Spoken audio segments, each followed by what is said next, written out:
I'm choosing to be here right now. Hold on, stay inside.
Fooling around with this familiar pebble, spinning, waving around each new experience. Like a night is as a moment in heaven, celebrate this chance to be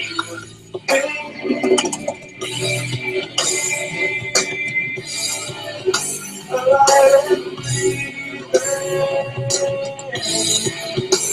Chance to be alive and breathing.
Woo!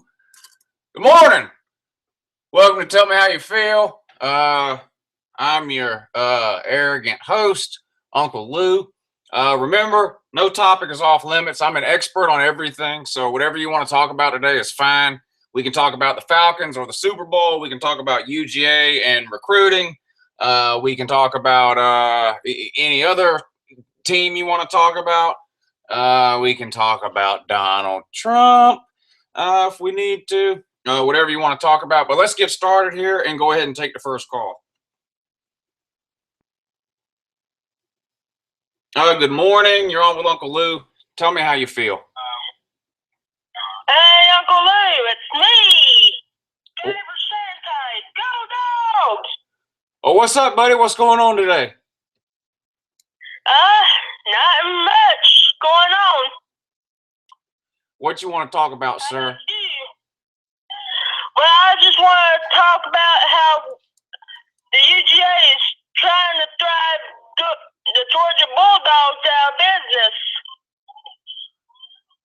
That's right. We need to do something about that. What do you think we should do? I think we should fire whoever's behind all of it. That's what we're going to do. You want to fire Greg McGarity? Oh, yeah. Definitely. A lot of people feel that same way, sir. I think his fate is tied to that of Kirby Smart, in my humble opinion. Okay. But anyway, y'all, this guy has a YouTube channel. Y'all feel free to check it out. What's the name of your YouTube channel, sir? Mean Beans World HD. Mean Beans World HD. You guys check it out. All right, thanks for the call, buddy.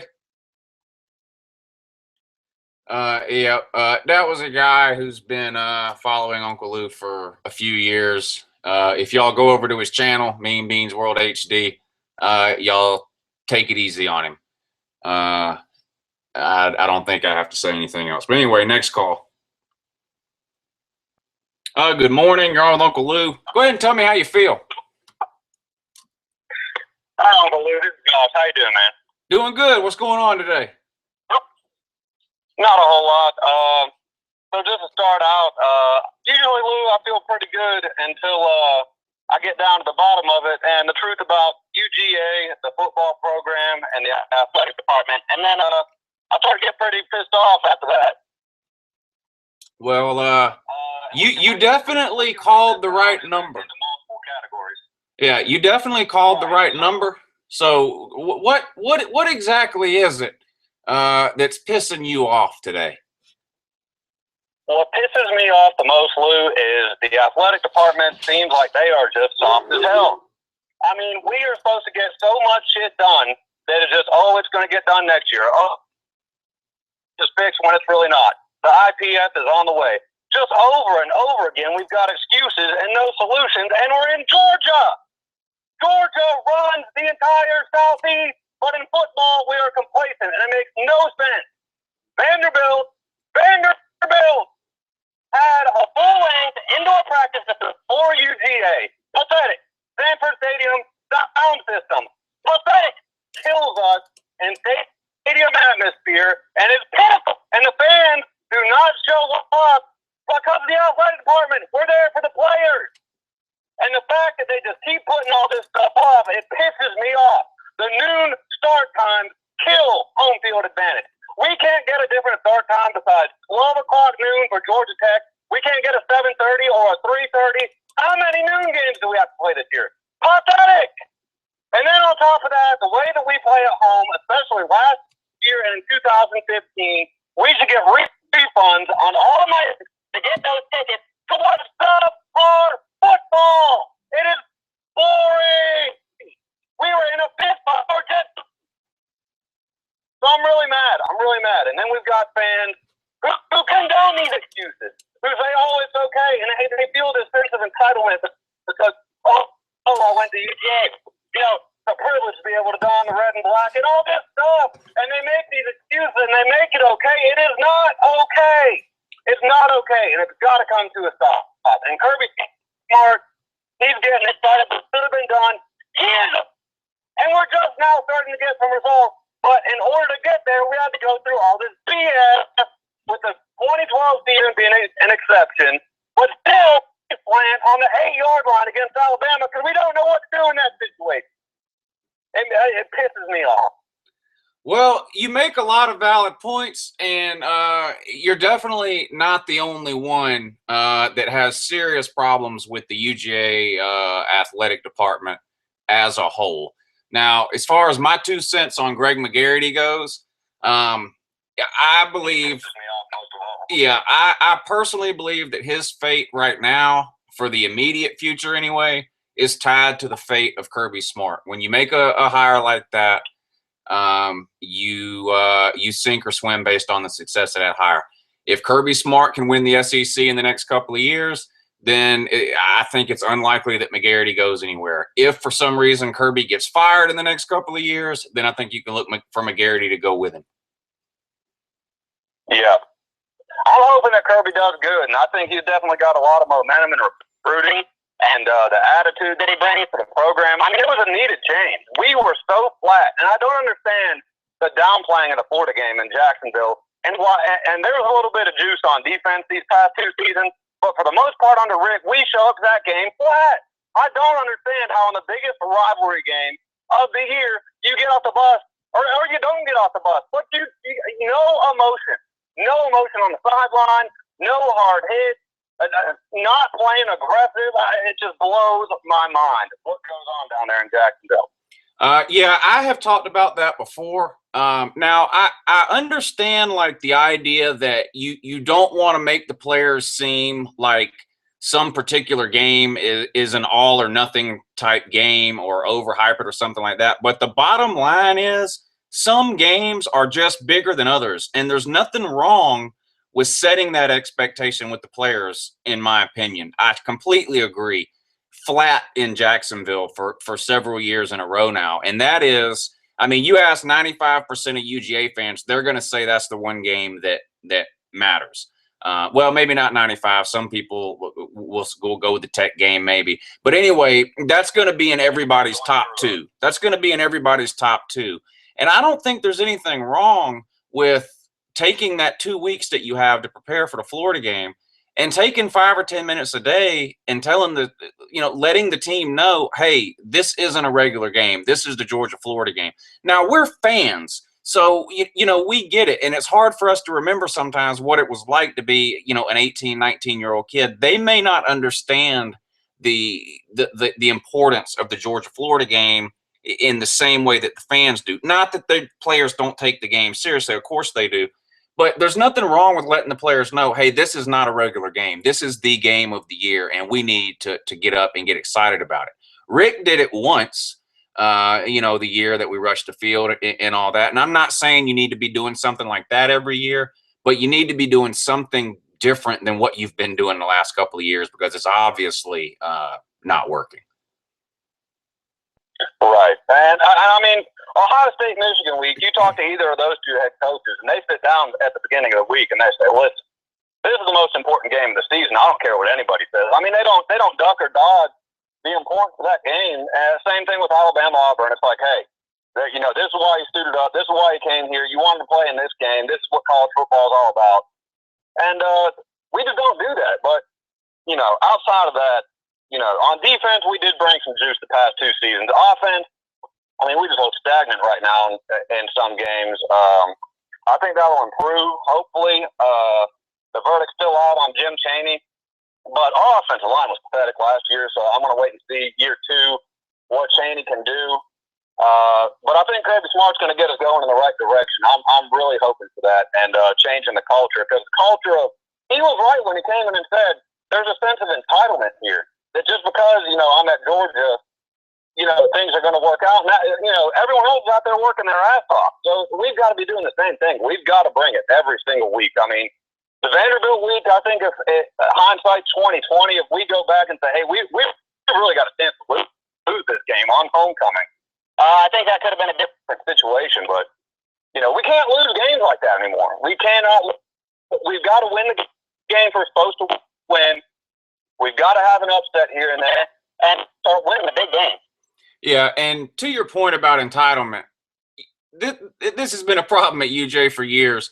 There was no reason Joe Cox ever should have started a game at UGA. There was no reason Joe Tarasinski ever should have started a game at UJ. The fact that your grandfather went to UJ in the 60s is not a qualification to start at quarterback. Just because you rode the bench for 3 years and were a good boy and waited your turn and your granddaddy went to UGA, that's not a qualification to play quarterback at the University of Georgia. You do exactly what Kirby did this year. You start the more talented freshman and you let him take his lumps and you get him out of the way so that he's that much better year two. Those were completely wasted years with those two guys I named. And had Rick been there this year, there's not a doubt in my mind Lambert would have started games 1 through 12. Right, so Lambert's going to start. Yeah, it would have happened. One other thing. Lambert up to watch.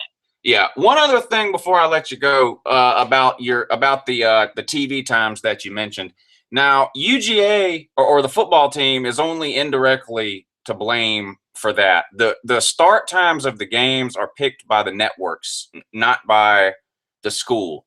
So, you know, if you're in UGA's case, if you're playing Georgia Tech and you're 6-5 or whatever we were when we played Georgia Tech, and Georgia Tech is Georgia Tech, you're not going to get a 3:30 or a primetime game. A network is going to pick you at a noon game when no one's watching. If you want to get the primetime game, CBS has first pick. So if the best of the best is going to play at 3:30, the next picks after that go to ESPN, and that's where you see your games there. So we have to, like you said, start winning more games, and you'll get the better TV slots. But yeah, the noon games are terrible. I'm pretty sure everyone would agree with that.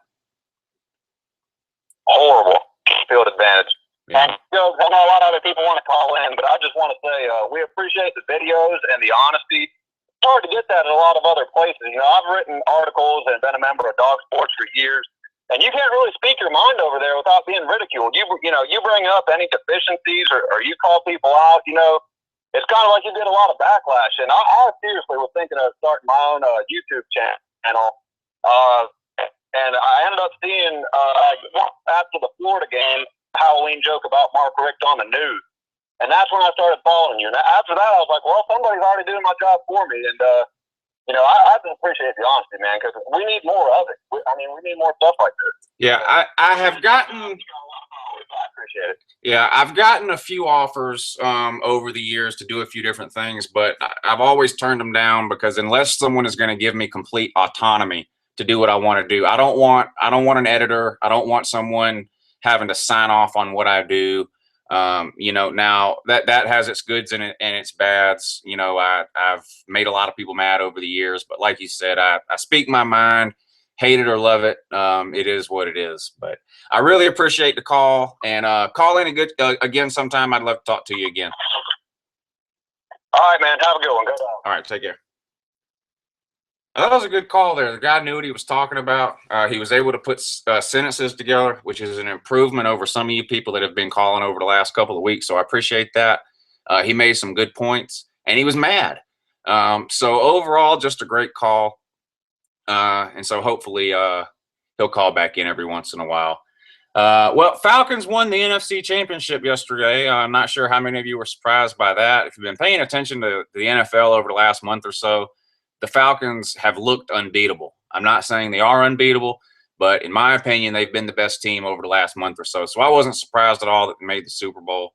If you were, call and let me know. But we're going to take the next call now. Hey, good morning. You're on with Uncle Lou. Go ahead and tell me how you feel. Oh, yeah.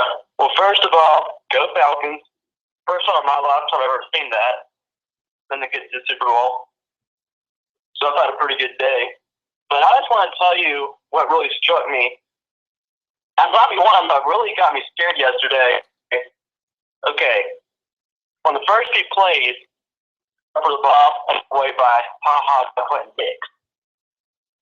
And all of a sudden I watched that back to about 4 years ago, UGA Alabama SEC Championship 2 goals. When interception. So I just want to share that with you. It just wowed me. Like I said, I'm glad we could destroy them. But Well, the Falcons look good. I mean, it's hard to critique them right now. Even the defense is playing good. They had the 25th ranked defense during the year. but they don't look like the 25th ranked defense right now. I will say this, my concern, if they can't run the ball better than they have the last 2 weeks, they may have a hard time against New England. New England has the #1 defense in the league, and the Falcons have not ran the ball well the last 2 weeks. I think Freeman had about 50 or 60 yards yesterday. But the Falcons definitely look good. They're a 3-point underdog right now.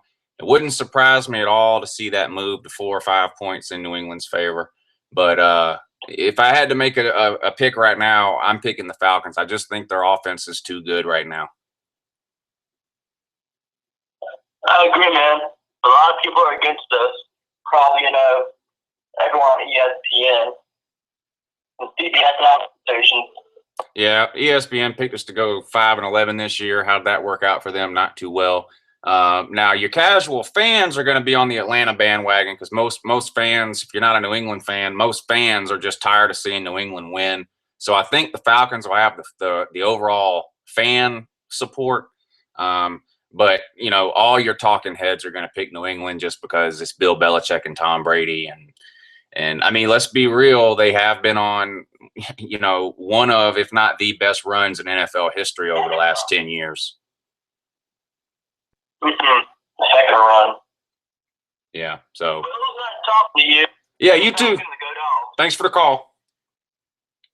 Yeah, he wanted to talk a little Falcons there, which was amazing. I'm high on the Falcons, which if you've been following me for a while, that's not always the case. But I mean, if I'm being honest, over the last month of the season, I haven't seen anybody any better. Good morning. You're on with Uncle Lou. Go ahead and tell me exactly how you feel. What's up, Lou? What's going on? Hey, man, what you doing? I just want to call. I want to tell you a few things. Phil, love your channel. Discovered you not long ago. Love it, man. Keep me rolling. Thank you. You're a dog fan, but that's cool, man. You married a Seminole, so that's all right. Okay. But anyway, man, let's see. First thing I want to talk about is, your Tennessee fans calling in. Number one, they don't need to be calling in because they have nothing to say. Their school's garbage. Their coach has a mild case of Down syndrome. I mean, what's he going to do? And just your typical idiot Tennessee fan. So, all right, Tennessee fans, leave Uncle Lou alone till you can actually call and brag about something, which ain't going to happen anytime soon. I agree. All right, next thing, Alabama fans. Surprised all of you are still alive after the championship game. You should go home to Greenbow, Alabama. That's the Alabama.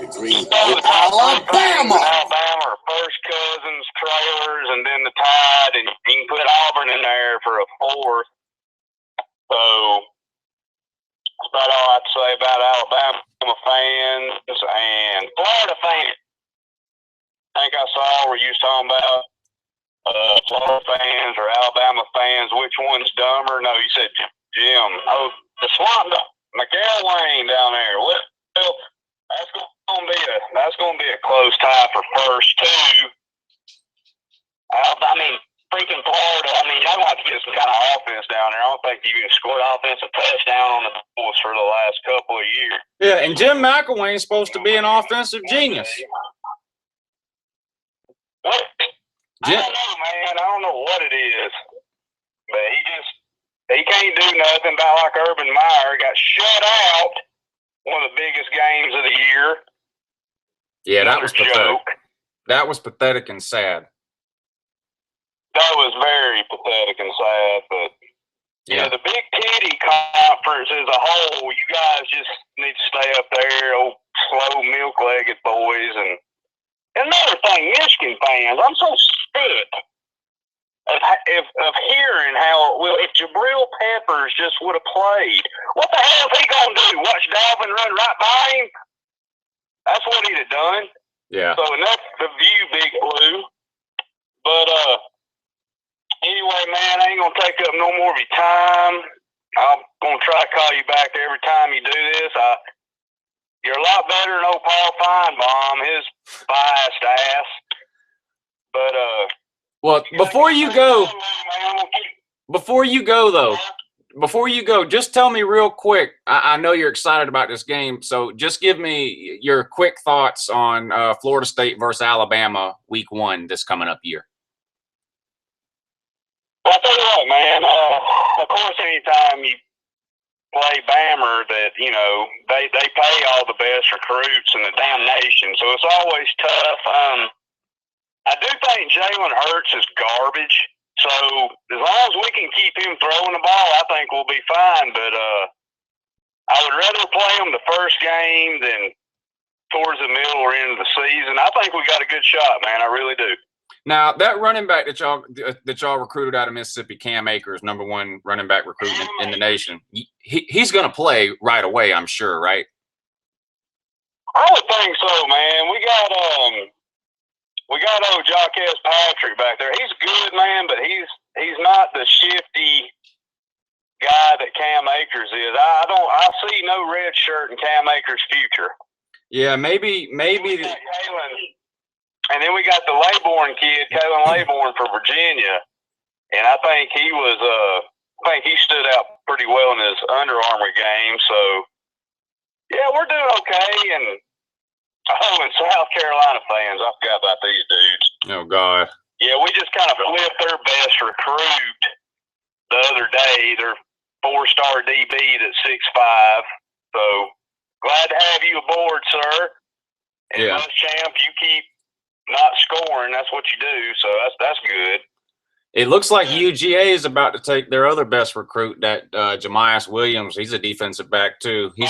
He's short though. He's about 5'8". But yeah, I like to troll South Carolina. I mean, I like to troll everybody, man. So I get on their board. They're real concerned about y'all flipping him, just so you know. Yeah, he's a Georgia boy, and I mean, I wouldn't mind having him. He's a little short, but he's a good athlete.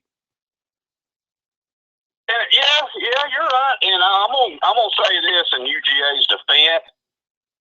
I'm gonna tell you something, SEC people and Georgia Tech. Y'all go ahead and get Georgia while you can. Kirby Smart's got something brewing up there, and you're gonna find all about it in about 2 years. So go ahead and get the dogs while you can. Make your jokes, because you won't be doing it for too much longer. Well, I appreciate those kind words about UGA, sir. Yeah, he's definitely on the right track with recruiting. Yeah. That's for sure. Yeah, I live up here in Northwest Georgia, man. Bunch of my best friends in the world are dog fans. We get together every Saturday and have a few beers. And if there's a Florida fan, he'll bring the bath salt, but we don't ever take it. But we don't usually let Florida fans over there anyway. So, but I hear you. Anyway, Lou, I'll cut you loose, man. I really appreciate you. I love your stuff. Keep me rolling all the time. Just keep the videos rolling. All right, thanks for the call. I really appreciate it. All right, Florida State fan calling in. I guess he's happy because I finally admitted the ACC was the best conference this year in football, which was very painful for me to do, but I did have to go ahead and admit that. But, yeah, I've been on the fence about Jamias Williams and flipping him from South Carolina, but, why not? Even if he doesn't pan out, for us, at least we prevent South Carolina from getting him. And everyone knows South Carolina is my most hated team. So if we can steal what's probably their best player, definitely one of their best 2 or 3 players and that they've got committed this year, then that can't be a bad thing. And he's a hell of an athlete, that Jamias Williams. There's no doubt about it. I just got burnt out on defensive backs and wide receivers that were 5'8". I just got tired of it. And the Ole Miss game was just a straw that broke the camel's back for me. Every receiver Ole Miss had was 6'3" or taller. We're out there with defensive backs that look like midgets, at 5'8", 5'9", 5'10", and we just got brutalized for 4 quarters. Good morning. This is Uncle Lou. Go ahead and tell me how you feel. Hey, is this Paul Feinbaum show? Yes, you're on the air with Paul Feinbaum. Oh, cool. Hey, what do you think about that? Those championship games. They went about the way I thought they would go. I hoped the Steelers would win just because I hate New England. But I knew, or I picked the Falcons to win by 10 plus, which they did. So I don't know. I think it'll be a good matchup, Falcons versus Patriots. What do you think? I mean, is this how bad the NFL has become? The championship games are total blowouts. Yeah, that was disappointing. And a lot of the playoff games this year have been that way. There's been a couple of good games, but there's been some real sleepers for sure. Well, hey, I'm going to go. Okay, well, let me know when you get there. Thanks for the call. Yeah. That was exciting. But anyway, it takes all kinds to run a show like this, so I'm not going to knock him. He did call in, which is more than I can say for a lot of you.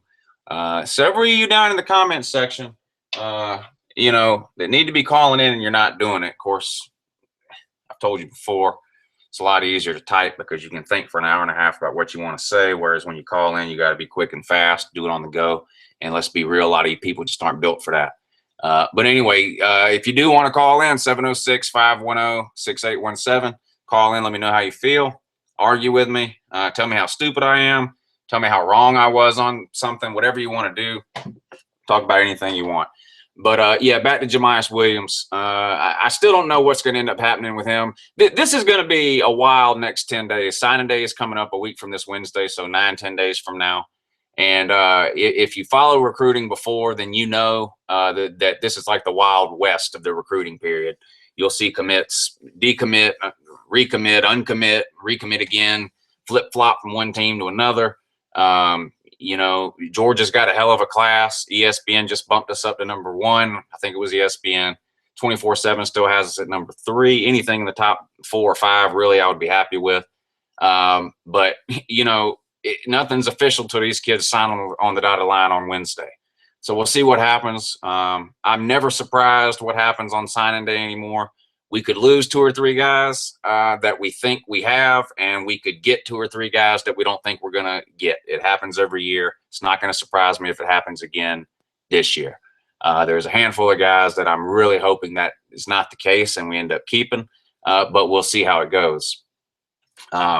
But yeah, Florida and Jim McElwain, and if you saw the video from earlier, you already know. I just don't understand how you can be a head coach at the University of Florida and not recruit. I mean, you should be able to. I mean, literally at the University of Florida, you should literally be able to not recruit all year, and then only recruit like from January to signing day, so like 4.5, 5 weeks, and still be able to get a top 10 class. I don't understand. You're one of the premier programs in the SEC. You're in Florida, which is loaded. I mean, loaded with high school talent. You should be able to get a top 10 class in your sleep there. And Jim McElwain is stuck at 24, 25. Kentucky just passed Florida in the recruiting rankings in football, which is just mind-boggling. I mean, I don't understand what that horse-tooth jackass Jim McElwain is doing. I just don't. Hey, good morning. You're on with Uncle Lou. Go ahead and tell me how you feel. What's up, Lou? What's up, buddy? All I got is you called me black lung cancer from West Virginia. Black lung cancer? Yeah, I remember you. Yeah, remember me? Yeah. I wanted you to know. All right. Who'd y'all play in the 2006 Sugar Bowl? You say you're from West Virginia? Yeah, y'all played West Virginia in the 2006 Sugar Bowl, right? Wee-haw!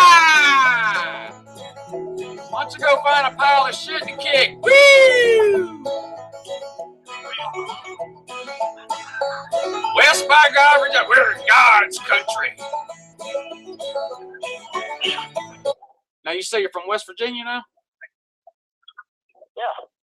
All right. What do you want to? What you want to set me straight on something? I'll let you know. We own this series against y'all. You own the series against UGA? Yeah. And what's the series record? I'll look it up. I just know. You just know, but you don't know it. No, I remember it because I live on campus. See, now if you were in the comment section right now, you could have took an hour and looked all this up and typed it in. This is what I'm talking about. But yeah, you did beat UGA back in 2006. Congratulations. I'm not sure if you've won a game since then or not. I don't know. Is it more recent than your national championship? You're saying that you're comparing a win over UGA to a national championship. When was West Virginia's last national championship? Before blacks were allowed to play, I guess. Who? Never. Never. So how is it that a fan of a team that's never won a national title is going to talk shit to a UGA fan about not winning one since 1980? Sir, that's the most delusional thing I've ever heard. One. We've won 2, you dumbass, and 2 is 2 more than 0. When you win one? Yeah, I was. Congratulations, Lou. Yeah, thank you. I appreciate that. Now, how many Big 12 titles does West Virginia? How many times has West Virginia won the Big 12? None. There's not a championship. Next year. I didn't ask you about a championship game, sir. I asked you how many times have you won the Big 12? We got the none. 0. We've been in the Big 12 for 3 years. Okay, what podunk conference was you in before that? The Big East. And how many times you win the Big East? At least we're not in the SEC East. How many times did you win the Big East? SEC East, all you got is Missouri. How many times did you win the Big East? 7. Never. So, have you ever won a conference title? Ever? 7. You're the second best team in West Virginia. Marshall is better than you. How? We kill Marshall. Marshall is better than you. We kill Marshall. Marshall is better than you. The last time we played them, we beat them like 63-0. What are you talking about? Who's the best player ever to come out of West Virginia? Tough one. You're talking about just pure dominance at Tavon. And who's the best player to ever come out of Marshall? Okay. Randy Moss? Huh? Hey, did your team die in a plane crash and have a movie made about it? No. No. Who cares about Marshall? Who cares about we are Marshall? You done spent too much time in that damn coal mine, man. Why? It's affecting your brain. All right. Are we win the SEC East next year? Yes, UGA is going to win the SEC East next year. Now, what's West Virginia record going to be next year? Well, we got the quarterback that killed y'all. And what kind of hat is that your mascot is wearing? That's a good point. What kind of hat is it? We don't really know. Is it a coonskin hat? Yeah.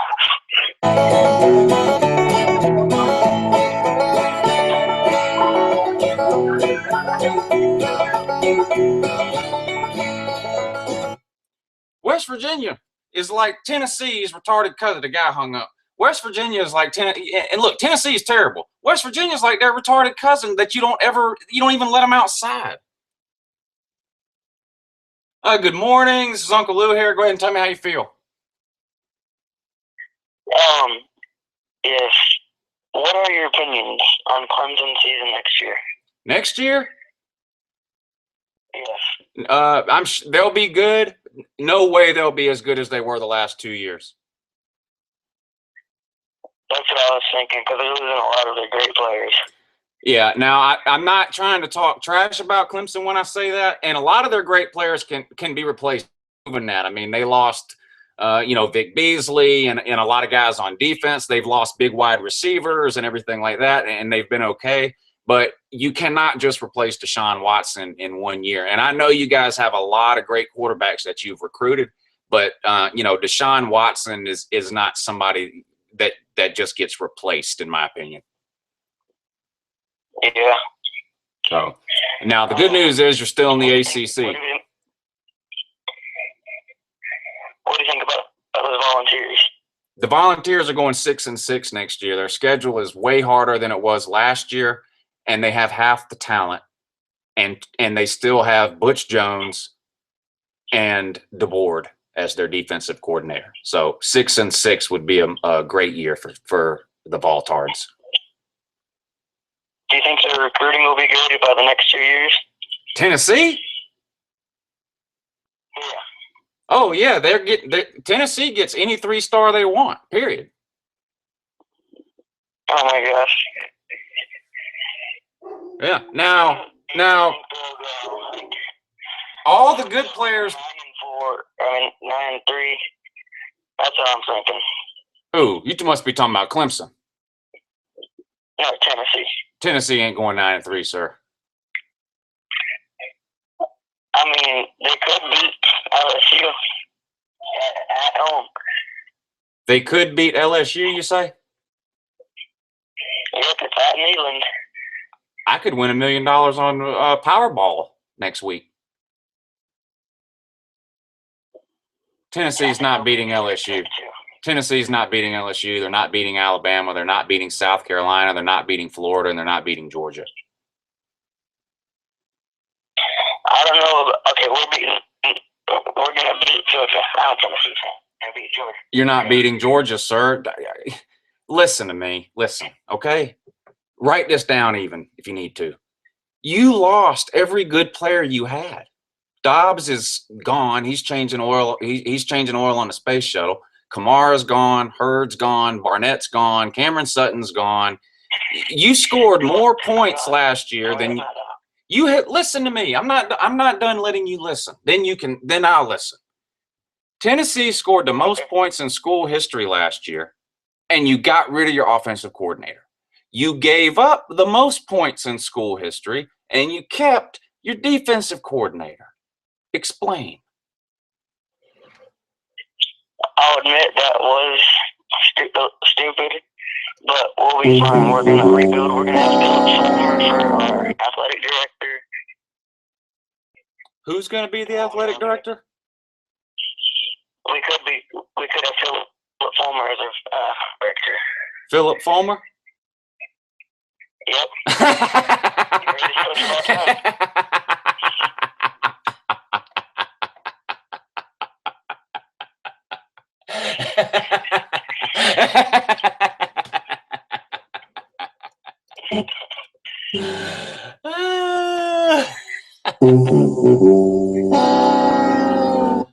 I hope so. Okay. Tennessee will be going to the playoff about 2 or 3 years. That's a guarantee. The guarantee. Tennessee is going to the playoff in about 2 or 3 years. Yep. When was the last time Tennessee won the SEC East?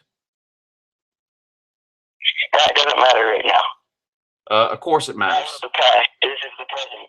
Can you make it to the playoff game without winning the SEC East? No, that's why we're going to win it. No. We're going to win the SEC East like 2 years straight. Alabama No. won't be doing anything anymore. No. No. I can't wait for Georgia to lose to Alabama. Well, so you just admitted that Georgia's winning the SEC East. No. Yes, you did. Yes, you did. You just admitted that. No. Sir. We're going to beat Alabama too. Sir, we don't play Alabama. So in order for us to lose to Alabama, we would have to win the East. Do you understand that? Yes. Okay. And you just said that we're going to lose to Alabama. Could be next season. It could be whenever. We are going to beat Alabama. We're going to beat Florida, and we're going to beat Georgia. Sir. Georgia Tech and LSU. We'll go 10-2 or 9-3. How old are you? How old am I? Yeah. 14. 14. You were not even in kindergarten. You were not even in kindergarten the last time Tennessee beat Alabama, sir. I don't care. Well, I know it's obvious you don't care. Believe me, it's obvious to everyone listening that you don't care too. Listen to me. Tennessee is look. Listen. Get your athletic director in place quickly because he needs to start a coaching search because this will be Butch Jones' last year. You're going 6-6. You don't even know. You have no quarterback. You lost all your talent. Whatever jackleg jamoke you put out there at quarterback is going to be somebody with no experience at all. No, and hardly any talent, to be honest. Quentin Dormady is a really great quarterback. How do you know? Because I've watched him play. I go to so many Tennessee games. I've watched him. He can get out of the pocket under pressure and make great throws. Tell me what Tennessee games Quentin Dormady has played in. He played in the fourth quarter against Tennessee Tech. I watched him play all the time whenever I could see him. That's the only time he's played, sir. You'll see Quentin Dormady will be great. Quentin Dormady couldn't hold Jacob Easter's jockstrap, sir. Listen to me. Listen. You're not beating UGA. You're not winning the East. You're not making the playoff. Not this year. Not in 3 or 4 years, whatever what you said. Not with Butch Jones. The guy's a $4 million a year chart reader. He's been a head coach for a decade, and he still doesn't know he don't know what he's doing. I don't care. I know you don't care. It's obvious. Are going to be a great team in a few years. Why is Butch Jones? Butch Jones has never beat Will Muschamp. Wait, what? Butch Jones has never beat Will Muschamp. Doesn't mean he can't. He's the only coach in America that can't beat Will Muschamp, sir. No, we are going to do it. Florida went 4-8 with Muschamp, and one of those 4 wins was over the Voltards. Brick by brick. There ain't enough bricks in planet Earth. No, we are going to be a great team. I don't know where Georgia's going to be at that time. They could be good, but we're still going to beat them anyway. Jacob Eason, he's not going to be that great. I don't care about him.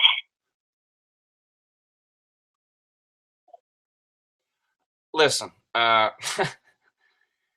this was a funny call, and I appreciate it. I mean, I'm going to give you the last word. Jacob Eason will become like a Johnny Mandel or something.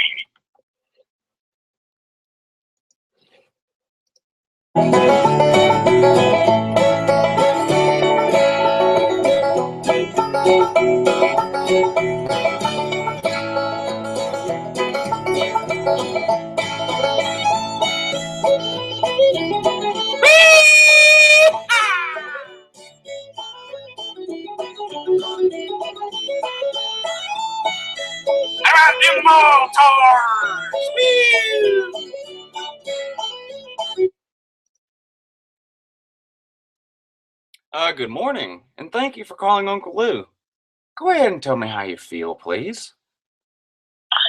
Hello, UGA fan, and quick question about the next couple of years. Do you think LSU can overtake Alabama and be the next champion of the SEC West?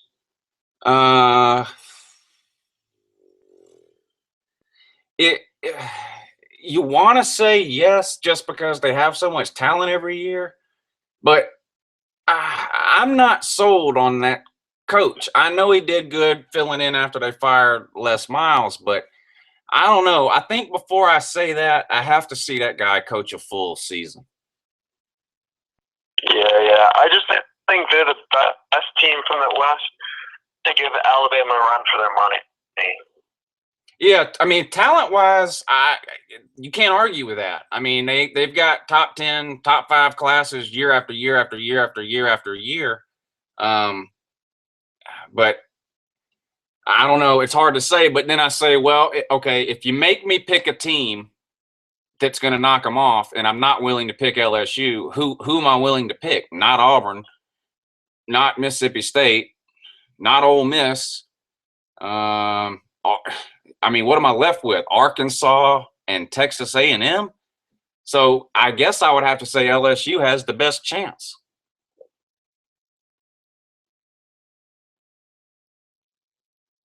Yeah.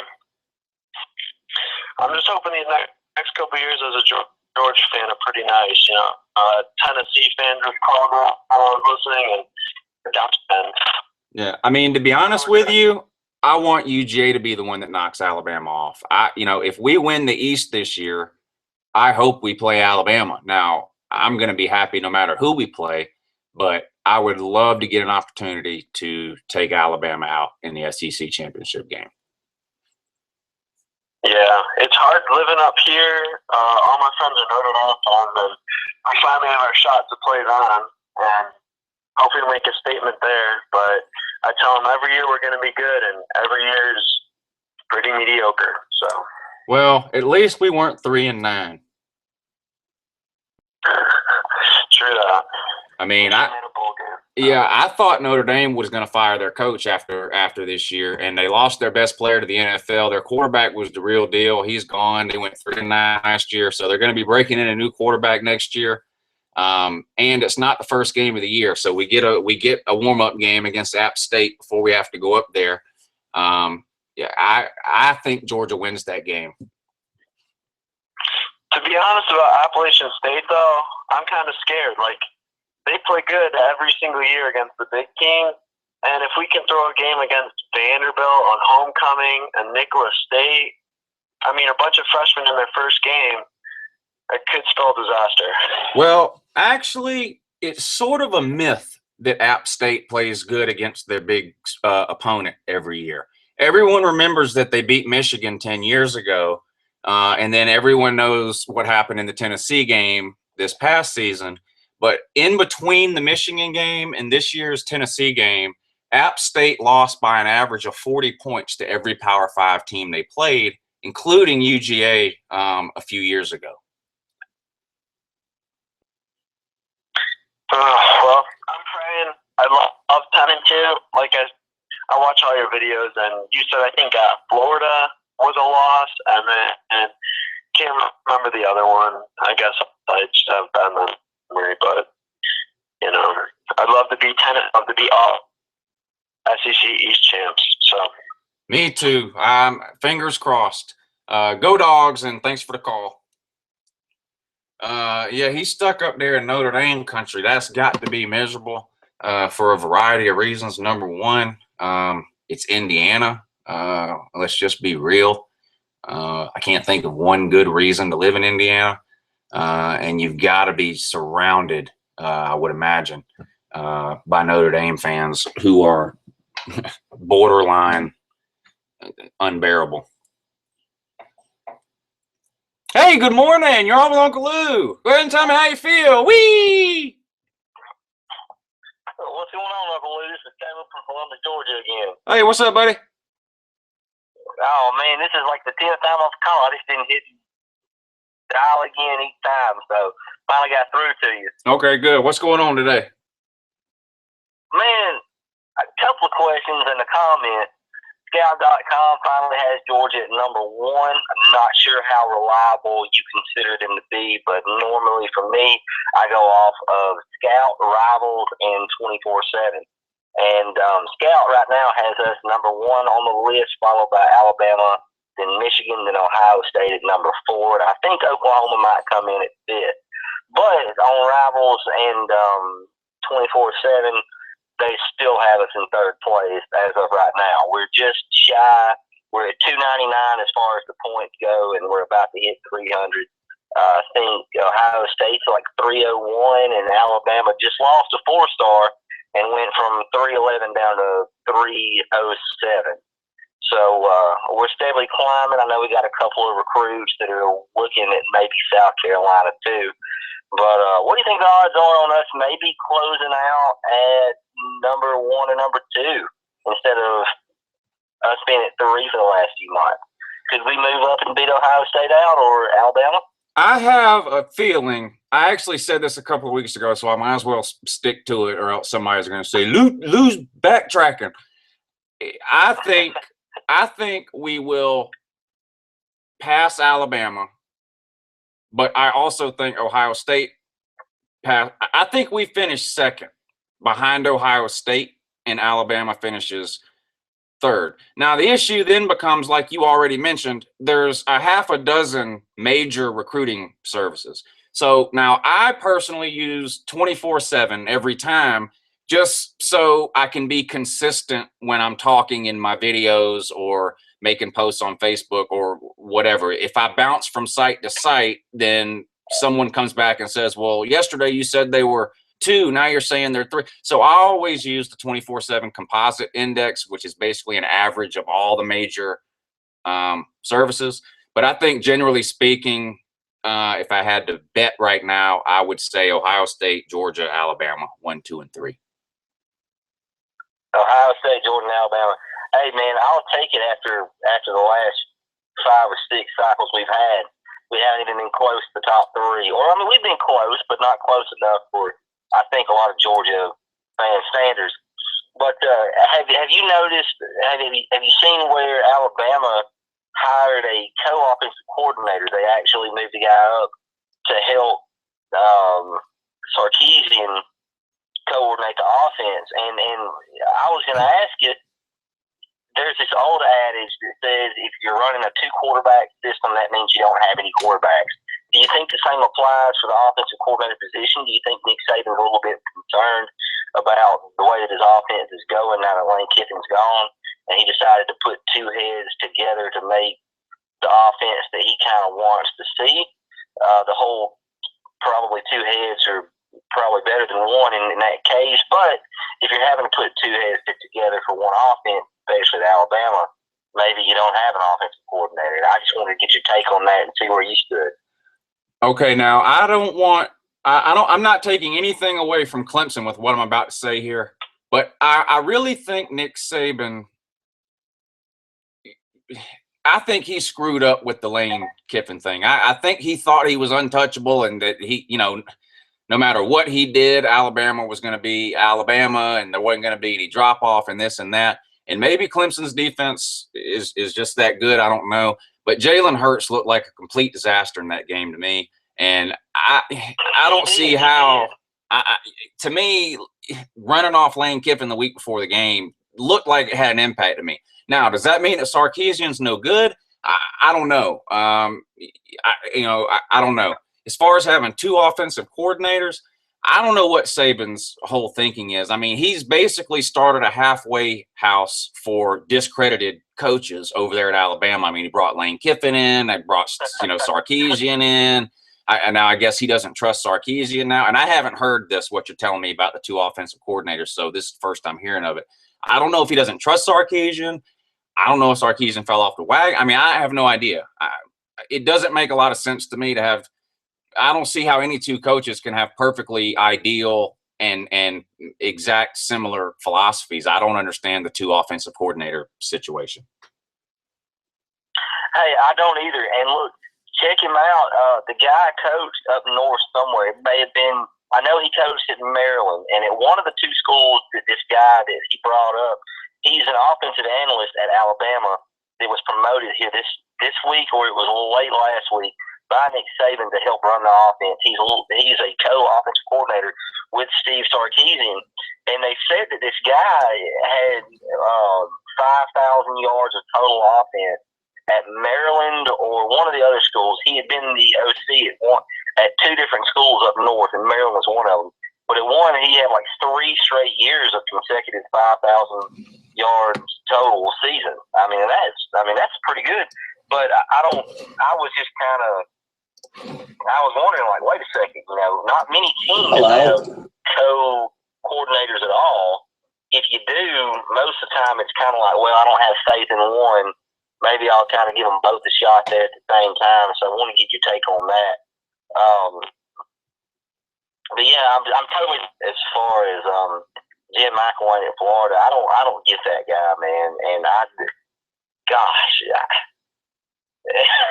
I had a Florida fan tell me earlier on Facebook. He said, look, I'm not happy with the recruiting, but I would rather have a great coach that can coach up a bad recruiting class than a Will Muschamp who gets a top 3 class and doesn't know what to do with them. And I sort of see where he's coming from there, but I still find it hard to believe that any coach at any Power 5 program in the state of Florida can't get a top 10 class. I mean, they just grow, the 5 stars grow on trees down there. It just doesn't make any sense to me. It doesn't to me either. And if you look at South Carolina, they just moved up to number 11 in the recruiting rankings. And you're looking at Florida at what, number 24, something like that. Yeah. Then you got Ole Miss, who, by the way, after all of this stuff happened with a few of their players, Dixie, a few more of them, they had a couple of solid recruiting classes, and now they're hanging out back at number 48 in the recruiting rankings. Yeah. And I'm thinking that the whole, but because they had got caught, what was it, last year maybe? Yeah, I mean, Dixie, right, the night of the draft. Yeah, the night of the draft, Laramie Tunzel was on TV saying basically he was paid to play there. Yeah, that's what it was, yeah. And so now there's this whole internal investigation going on, and the NCAA is overseeing it. But, so now back at, like, number 48. And another thing that shocked me was, I expected Baylor to have a drop-off after the whole Art Briles thing. But, I mean, they have really taken a turn for the worse at Baylor. Baylor is just absolutely – I mean, it must suck to be a Baylor fan right now. I think they have, like, 6 guys that are actually verbal commits at this point. Not many at all. They're just not doing well. No kids want to go play right there. No. Like right now, no kids want to go to Baylor and play football. And I don't blame them. I mean, it's kind of another – it's not quite the whole deal with Penn State. And I believe his name was Sandusky. Not that, but I mean, still. Yeah. From what I've read about Art Briles at Baylor and all of that, nobody's buying his apology that he gave on ESPN, and they're having a rough time as well. What do you think about the hire at Texas? I forget his name. He was the OC at Ohio State, went to Houston. Tom Herman. There, Texas. Yeah. Tom Herman. That's it. Are the players at Texas going to fit into what he wants to do? I mean, I don't know. It's going to be a few years before. Yeah, I don't know what they'll do this year, but there's zero doubt in my mind that Texas will be a top 10 team very, very soon. I'm a huge believer in Tom Herman, and I'm talking about hate with all capital letters, hate Ohio State. So it's got nothing to do with anything he did there. But the guy made me a believer at Houston. He turned them into a winner basically overnight. And it's not even a Louisville situation. I mean, Houston didn't have a Heisman Trophy candidate. I mean, they just had, decent players. 90% of what you saw at Houston was coaching, period. I'm a huge believer in Tom Herman. He was on my very, very, very, very short list to replace Mark Richt last year after we fired him. So I don't have a doubt in my mind that Texas is going to be a top 10 team very, very soon. And real quick on the Baylor thing, I wanted to add this to what you said about Baylor. If I'm a high school kid, I'm not going to any Big 12 program not named Texas or Oklahoma. And the reason is I don't think there's going to be a Big 12, but for maybe another year or two. I don't see how that conference can stay afloat. There's nothing. They have 2 teams, and that's literally it. I don't think. And Oklahoma and Texas fans will tell you the same thing. It would not shock me at all to see one or both of those teams, Texas and Oklahoma, in the SEC very, very soon, and that will be the final straw. Either one of those 2 teams leaves the Big 12. The Big 12 is dead. Aren't a couple of teams trying to leave? I knew when Louisville actually got added to the ACC, a few of those teams kind of put their hat in the ring with that as well. Didn't BYU and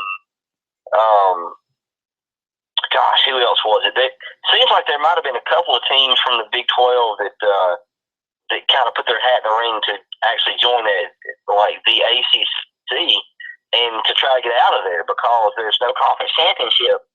There's a lack of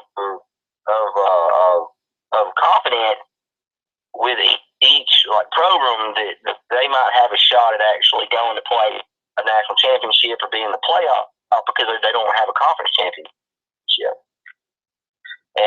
And so a lot of them were throwing their hat in the ring, I think, to join the ACC here a few years ago. And you can't blame them. I mean, it's just like you said. But aside from Texas and Oklahoma, and I will say Oklahoma State had it. Yeah, you could throw it in. You could throw Oklahoma State in there. TCU has had a pretty good program. Yeah, I mean Texas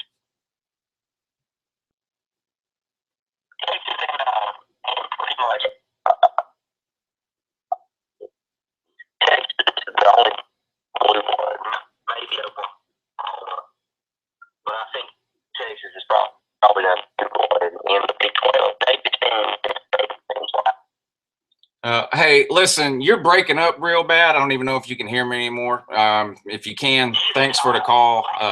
I'm gonna have to end the call though, because it's I can't understand what you're saying. It's really breaking up. But thanks for the call. Yeah, if you're listening, sorry to hang up on you like that, but you were breaking up. And I couldn't understand what you were saying anymore. But thanks for the call. Call back again Thursday or next week.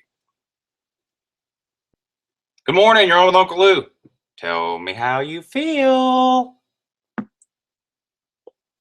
Yeah, just wanted to hear opinions on the Super Bowl this season.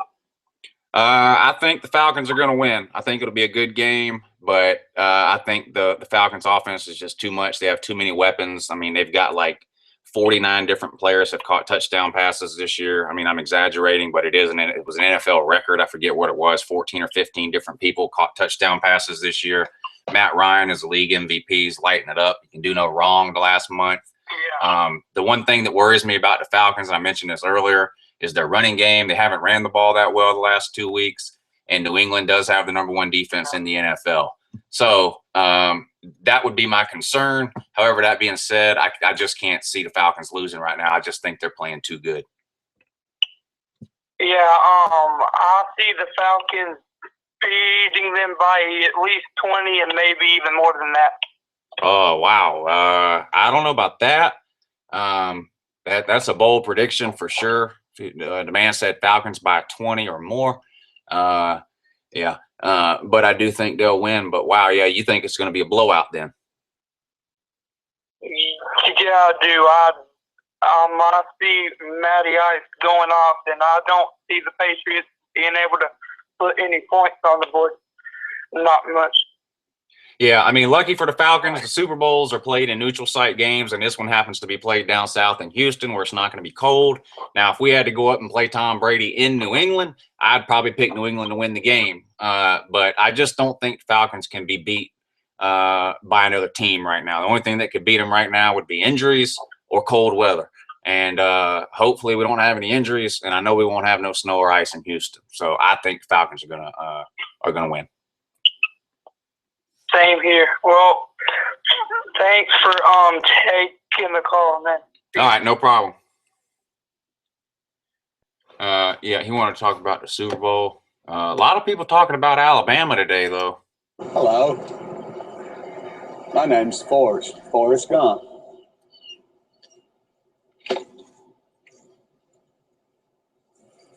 You want a chocolate? I could eat about 1.5 million of these. My mom always said life is like a box of chocolates. You never know what you're going to get. Mama said they were magic shoes. Good morning, Uncle Lou here. Tell me how you feel. Whee! Hey, Lou, how are you? I'm doing great, man. How are you doing? I'm doing good, too. I just got off of work, and I'm kind of pissed. Uh-oh. Tell me all about it. Yeah, there is this bandwagon fan that I've had to work with for the past couple of weeks. Uh-oh. I'm not getting out his YouTube. That would be an invasion of privacy. But this guy, he used to be an Alabama fan. He told me he was an Alabama fan. And then after they lost, to Clemson. He said he was a Clemson fan. Typical Gump. He's a Golden. Typical He's a Golden. Gump. Yep. Bandwagon. Typical Gump fan. Thinks the only coaches that Alabama's ever had is Bear Bryant and Nick Saban. These people are a dime a dozen, and they're the worst fan on earth. Yeah, and he likes every team that was winning. Yeah. He was a Packers fan until they lost yesterday. And now he's saying he's a Patriots fan, and I'm mad. I don't blame you. It's aggravating. You know, I made a video earlier. Alabama fans are all trying to be Atlanta Falcons fans now because they think if the Falcons win, they can claim another national championship and get drunk and beat their wife/sister. This kind of crap happens all the time with part-time Alabama fans. NASCAR or Daytona 500 doesn't start for another couple of weeks, so they're trying to jump on a Falcons bandwagon. Sad and pathetic. Now you got one, you say you work with him, been an Alabama fan, claimed to be a Gump. Clemson wins the national title. Now they want to be a tater. But here's what, that is not even why I'm mad. Before this, he was a Clemson, he was a Alabama fan in college football, and then he's a Kentucky fan in college basketball. So you have to like both teams in basketball and football, right? Right. And it just got me mad, man. I had to call in. Well, I mean, it is aggravating. Unfortunately, you know, this is an epidemic, especially amongst the Gump fan base, and it is irritating. So I'll keep you in my thoughts, sir. Have a good day, man. You too, buddy. Yeah, these part-time Alabama fans, I don't know what the problem is. At Whole Foods It's Market. irritating. Oh. It's irritating. You know, they're part-time fan, the fan when Alabama winning, and then, you know, as soon as Alabama quit winning, they go back to watching NASCAR. They've been doing this stuff for decades. You know, from 1993 to 2007, you couldn't find not one damn Alabama fan. Army, to do whatever you tell me, drill sergeant. Go! Stand up straight. You just drag your nets along the buck. Pan fry, deep fry, stir fry. Pan fry, deep fry, stir fry. There's pineapple shrimp, lemon shrimp, coconut shrimp, pepper shrimp, shrimp soup, shrimp stew, shrimp salad, shrimp and potatoes, shrimp burger, shrimp sandwich. That's about it. And Gump shrimp, Gump. Anyway, that's it for the show today. I got to go. An hour and 10 minutes today. Thanks to everybody that called. Thanks to everybody that listened. It was a good show. We'll do it again on Thursday at the same time, 3 o'clock. Good morning and have a great day.